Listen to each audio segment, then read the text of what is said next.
Hello friends बरायबाय माय protect चेनेलनि गेजेरजों नोंथांमोनखौ बयखौबो दायो बे समाव बे भिडिअनि गेजेरजों नोंथांमोना शेयार खालामनो लादों मोनसे इम्पोर्टेन्ट आपडेट बेनो जाबाय Indira Gandhi National Widow Pension Scheme जायफोरनाखि विडो एबा विडो पर्सन जायफोरनाखि रान्दि फिसाय थैजानाय नोंथांमोननि थाखाय बेयो मोनसे गुड न्यूज एबा मोजां बेयो मोनसे स्कीम बेनि गेजेरजों मोननो हागोन जों माखासे दान बान्था मास हिसाबै एबा मान्थलि नोंथांमोना मोननो हानाय जागोन बेखौ जोङो गासैबो डिटेल्स जोङो A to Z मिन्थिनानै लागोन बे भिडिअनि गेजेरजों बेनि क्राइटेरिया बेनि एप्लाइ प्रसेस बेनिफ्राय जोङो बेनि गोनांथि जानाय डकुमेन्ट्स आरो बेनि बेनिफिट्स एबा मुलाम्फाखौ जोङो बे भिडिअनि गेजेरजों मोननो हानाय जागोन एबा नोंथांमोना मिथिनो मोनगोन एबा A to Z बे स्कीमनि सोमोन्दै नोंथांमोना मिन्थिनो थाखाय भिडिअखौ जोबजासिम नाय लोगोसे नोंथांनिसिम फिसा रिक्वेस्ट खालामै नोंथांमोना चेनेलाव गोदानबा साबस्क्राइब खालाम लाइक खालाम हाजासे शेयार खालाम जाहाथे नोंथाङाबो नोंथांनि सोरबा लोगोखौ मदद होनो हानाय बायदि बेनिफ्राय खाथियाव थानाय बेल आइकनखौ क्लिक खालामनानै नोंथांमोना अलाव होनानै ला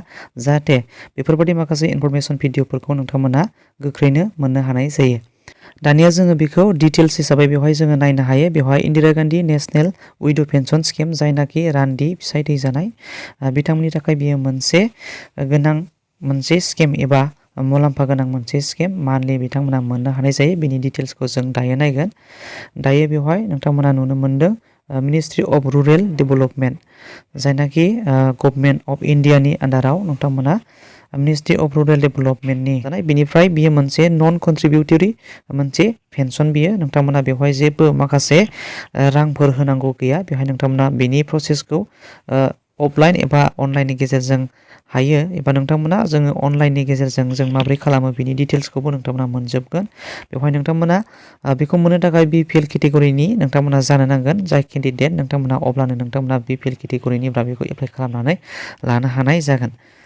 बेनिफ्राय जोङो बेनिफिट्स हिसाबै जों बेवहाय नायगोन जों माबायदि मुलाम्फा जायो होननानै बुङोब्ला बेवहाय सासे पेन्सन लाग्राया जायनाखि विडो स्कीम बा विडो पेन्सन लाग्रा नोंथांमोना 40 इयार्सनिफ्राय 79 इयार्सनि गेजेराव नोंथांमोना बे 300 पार मान्थ नोंथांमोना मोननो हागोन जेब्ला नोंथांमोना 79 इयार्सनिफ्राय 80 इयार्ससिम जायो अब्ला बेनि गेजेराव नोंथांमोना पार मान्थ 500 मोननो हानाय जागोन बेनिफ्राय नोंथांमोननिसिम मोनसे क्लियार होनाय जाखायो जे नोंथांमोना जायनाखि विडो एबा नोंथांमोना जायनाखि रान्दि जेब्लानाखि नोंथांमोनहा माने हाबा जाफिना रिमेरियेज जाफिना अब्लासिम नोंथांमोना बेखौ मोनगोन जेब्लानाखि गोदानै हाबा जाफिनो एबा रिमेरियेज खालामनाय जायो अब्ला नोंथांमोना बे स्कीमखौ एबा बे आसनिखौ मोनबाय थानाय नङा एबा बियो डिसकन्टिनिउ बेनिफ्राय जोङो बेनि क्राइटेरिया एबा एलिजिबिलिटिखौ जोङो बेवहाय नायगोन एलिजिबिलिटि क्राइटेरिया हिसाबै नोंथांमोना BPL केटेगरिनि जानांगोन बेवहाय नोंथांमोना नुनो मोनगोन गाहायाव एप्लिकेन्टआ मा जानांगोन विडो जानांगोन एबा रान्दि जानांगोन जायनाखि 40 इयार्सनिफ्राय 79 इयार्सनि गेजेराव मोनगोन एबा 40 इयार्सनिफ्राय नोंथांमोना बेखौ एप्लाइ खालामनानै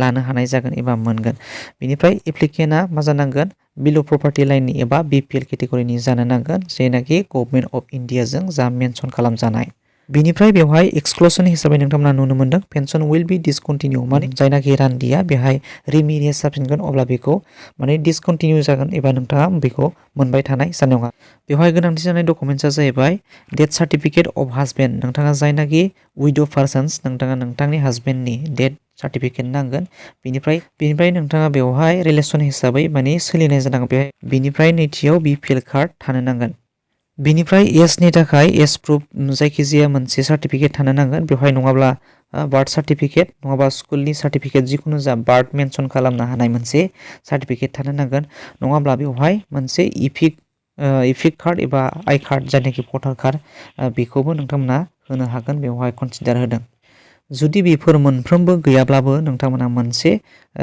खामानि मावनो हागोन जे मेडिकेलनिफ्राय नोंथांमोना मेडिकेल अफिसारनिफ्राय मोनसे डेट अफ बार्थनि मोनसे सार्टिफिकेट बेहाय लायनानै टेम्परारि सार्टिफिकेट लायनायनि गेजेरजोंबो नोंथांमोना बेखौ एप्लाइ खालामनो हानाय जागोन दानिया गुबैयै जों मिथिनानै लागोन बे मोनसे स्किमखौ जों बबेहाय मोननो हायो एबा जों बबेयाव भिजिट खालामनानै जों बेखौ मोनथिनानै मोनो नोंथांमोना बे स्किमखौ माइ स्किम मोनसे अफिसियेल साइटनि सिङावबो थांनानै नायनो हागोन बेनिफ्राय नोंथांमोना बेनि गासैबो डिटेल्सखौ A to Z नायनानै नोंथांमोना बुजिनानै लानो हागोन बेनिफ्राय जोङो माबोरैहाय एप्लाइ खालामनांगौ एबा बे पर्टेलाव जों बोरै हाबनांगौ होननानै बुङोब्ला आं नोंथांमोननो फार्स्टनिफ्राय दिन्थिफिनसै नोंथांमोना जोबजासिम नायदो नोंथांमोना जायखिजाया मोनसे क्रमनि गेजेरजों बे अफिसियेल साइटआव हाबनानै जोङो बे एप्लाइ अप्सनखौ मोननो हानाय जागोन दायो आं नोंथांमोना स्टेप बाय स्टेप दिन्थिगोन अब्ला लोगोफोर नोंथांमोना भिडिअखौ जोबजासिम नाय Indira Gandhi National Widow' Pension Scheme जों बेखौ एप्लाइ खालामनो थाखाय नोंथांमोना उमां पर्टेलाव जों हाबनांगोन। बेनिखायनो नोंथाङा जायखिजाया मोनसे ब्राउजार लानानै बेवहाय टाइप खालामनानै हो जे उमां बेबायदि टाइप खालाम। उमां टाइप खालामनानै नोंथांमोना सार्च खालामदो। सार्च खालामोबा जों बेबायदि मोनसे लिंक मोननो हानाय जायो। बेवहाय नुनो मोनबाय नोंथांमोना बेवहाय क्लिक खालामनानै होदो। जोङो क्लिक खालामोब्ला इन्टारफेसखौ जोङो बेबायदि मोननो हादों। बेनिफ्राय नोंथाङा बेवहाय राइट साइडजों गोजौआव टप कर्नाराव बेबायदि मोनसे 3 लाइन्स नुनो मोनदों। बेवहाय नोंथाङा क्लिक खालामनानै हो। अब्ला जोङो बेबायदि मोनसे लेफ्ट साइडजों नुनो मोनगोन जे लगइन एबा रेजिस्टार नोंथाङा नुनो मोनदों। जायनाखि नोंथाङा बेखौ रेजिस्टार खालामाखैब्ला उमां पर्टेलाव नोंथाङा नोंथांनि मबाइल नाम्बारखौ रेजिस्टार खालामनानै लाग्रोनांगोन। जुदि रेजिस्टारा नोंथाङा अलरेडि जाबायबा नोंथाङा बेखौ लगइन खालामनो हानाय जागोन। जेब्ला नोंथाङा उमां पर्टेलाव रेजिस्टार खालामाखै अब्ला नोंथाङा बेखौ रेजिस्टार खालामनांगोन। गाहायाव नोंथांमोना अपसन नुनो मोनगोन। बेवहाय रेजिस्टार हियार अपसन नुनो मोनदों। बाव क्लिक खालामनानै नोंथाङा नोंथांनि मबाइल नाम्बारखौ होनांगोन। बेनिफ्राय नोंथाङा OTP फैगोन। OTPनि गेजेरजों एन्टार खालामनानै नोंथाङा मोनसे पासवार्ड मारिनांगोन। निउ पासवार्ड नोंथाङा खालामनानै नोंथाङा बेखौ उनावहाय लगइन खालामनो हागोन। दायो आंना अलरेडि रेजिस्टार जाखानाय, बिनि थाखायनो आङो बेखौ बेवहाय मबाइल नाम्बार होगोन। बेनिफ्राय मबाइल नाम्बार होनानै गाहायाव बेवहाय MPI पिन दङ, बेनि मोनसे पासवार्ड। बेखौ होनानै आङो लगइन अपसनाव क्लिक खालामगोन। अब्लानो बे पर्टेला आंनो थाखाय एप्लाइ खालामनो हानाय जागोन एबा अपेन जागोन। दायो आङो लगइन अपसनाव क्लिक खालामनानै होबाय। जोङो लगइन खालामखांनानै इन्टारफेसखौ बेबायदि मोननो हाबाय। अब्ला नोंथाङा गोजौआव मोनसे सार्च बाटन नुनो मोनदों। बे सार्च बाटनाव क्लिक खालामनानै नोंथांनि जानाखि एप्लाइ खालामगोन, जानाखि गोनांथि जानाय मोनसे स्किम, बे स्किमखौ बेवहाय टाइप खालाम। अब्ला दायो नोंथाङा टाइप खालामदो Indira Gandhi National Widow' Pension scheme.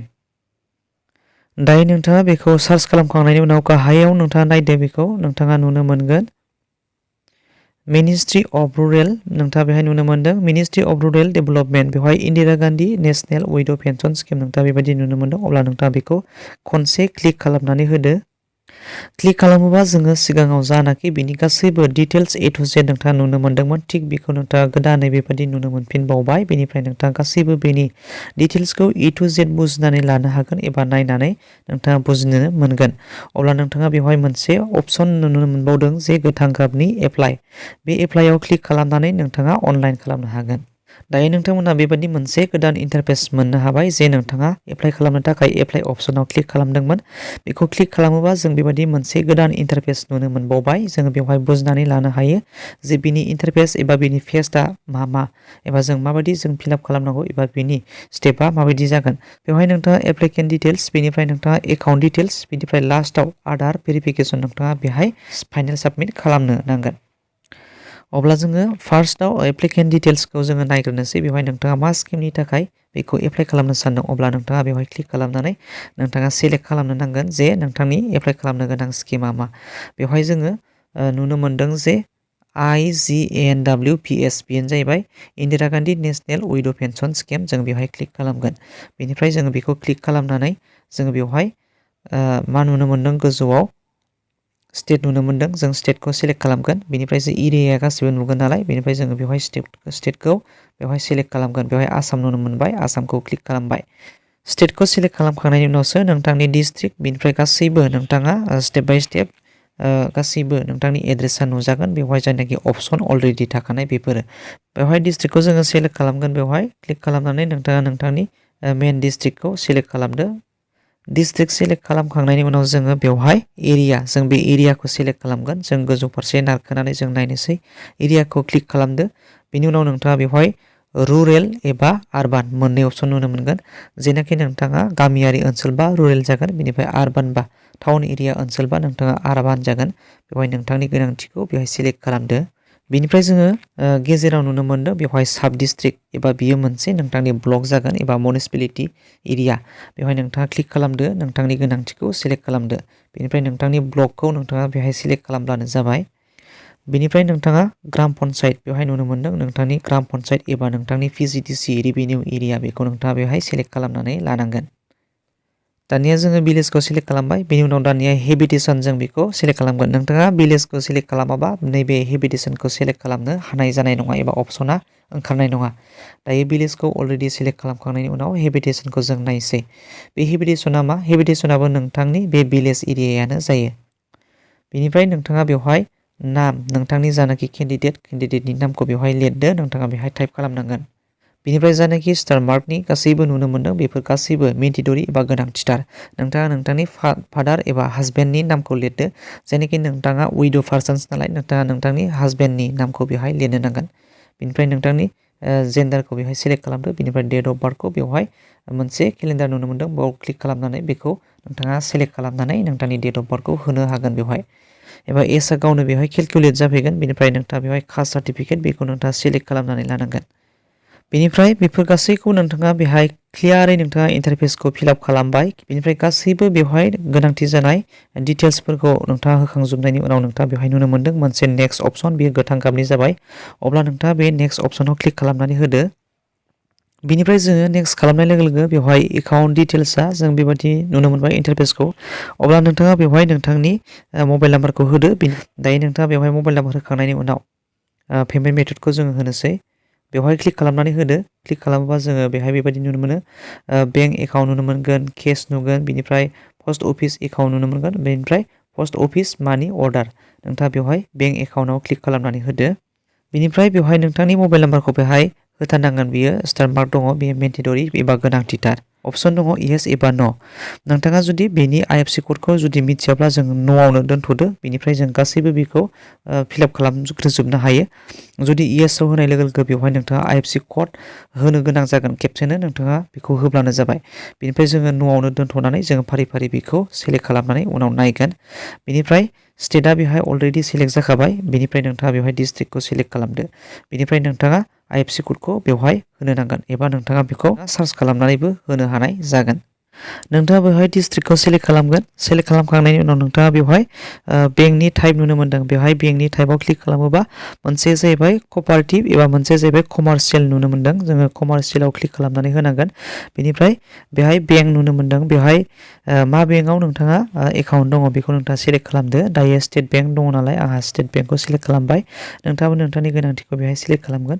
बेनिफ्राय नुनो मोन्दों बेवहाय IFSC क'ड नोंथाङा एबा ब्रान्स नुनो मोन्दों। बेहाय क्लिक खालामनानै नोंथांनि IFSC नाम्बार एबा ब्रान्सनि क'डखौ नोंथाङा बेवहाय मोननो हागोन। बेहाय सेलेक्ट खालामनानै लादो। बेनिफ्राय IFSC क'डखौ सेलेक्ट खालामखांनायनि उनाव नोंथाङा बेवहाय ब्रान्सनि नेमा अलरेडि बेवहाय जाखांफैगोन। बेनिफ्राय नोंथाङा बेंकनि एकाउन्ट नाम्बारखौ बेवहाय होनानै होदो। दानिया नोंथाङा बेवहाय एकाउन्ट नाम्बारखौ होखांनायनि उनाव नोंथाङा बेवहाय नेक्स्ट अप्शन नुनो मोनबाय गोथां गाबनि जाबाय। बियो सापर्ट जाबाय। दानिया नोंथाङा बेवहाय नेक्स्टआव क्लिक खालामनानै होदो। नेक्स्टआव क्लिक खालामनाय लोगो लोगो नोंथाङा बेवहाय नुनो मोन्दों लास्ट अप्शना बेवहाय आधार भेरिफिकेसन बेखौ बारनाय लोगो लोगो नोंथाङा साक्सेस जानो हासिगोन। दानिया नोंथाङा बेवहाय नुनो मोन्दों नेम एज पार आधार माने आधार कार्डआव जे नाम दं बे आधाराव थानाय नामखौ नोंथाङा बेवहाय होनो नांगोन। जिहेथु आधारजों बेंक एकाउन्टजों गोरोबनांगौ नालाय बेवहाय नोंथाङा आधार कार्डआव थानाय नामखौ बेवहाय होदो। बेनिफ्राय नोंथांनि आधार नाम्बारखौ बेवहाय नोंथाङा होदो। बेनि उनाव नोंथाङा बेवहाय मोनसे फट' आपल'ड होनो नांगोन। बेवहाय राइट साइडजों नोंथाङा नुनो मोन्दों बेवहाय आपल'ड फट' नोंथांनि फट'खौ बेवहाय आपल'ड होनांगोन। जे बेनि फाइल साइजआ जाहैबाय 50 KB। बेनिफ्राय नोंथाङा बेखौ PNG एबा JPEG फरमेटआव लानो नांगोन। बेनि फाइल साइजखौ नोंथाङा नायनानै लाखा मेक्सिमाम 50 KB जानो नांगोन। अब्ला नोंथाङा बेवहाय आपल'ड होदो। आपल'ड होखांनायनि उनाव नोंथाङा बेवहाय नुनो मोन्दों साबमिट अप्शन। बे साबमिट अप्शना गोथां गाबनि जागोन। अब्ला नोंथाङा बे साबमिटआव क्लिक खालामनाय लोगो लोगो नोंथांनि एप्लाइआ फाइनेल जानानै फैगोन एबा साबमिट जानानै फैगोन। बेनिफ्राय फाइनेल साबमिट खालामनाय लोगो लोगो नोंथाङा नुनो मोनगोन नोंनि साबमिटआ माने साक्सेसफुल जाबाय होननानै बेवहाय गोथां गाबनि नोंथाङा नुनो मोनगोन। बेनिफ्राय एक्न'लेजमेन्ट नोंथाङा रिसिप्ट डाउनल'ड खालामनानै लानो हानाय जागोन। अब्ला लोगोफोर नोंथांमोना जानो हागौ निस्सय बुजिबाय। बे भिडिअनि गेजेरजों एप्लाइ प्रसेसखौबो नोंथांमोना मोननो हाबाय। अब्ला लोगोफोर थेंक इउ फर वाचिं। बाय बाय। उननि भिडिअआव लोगो मोनफिनगोन।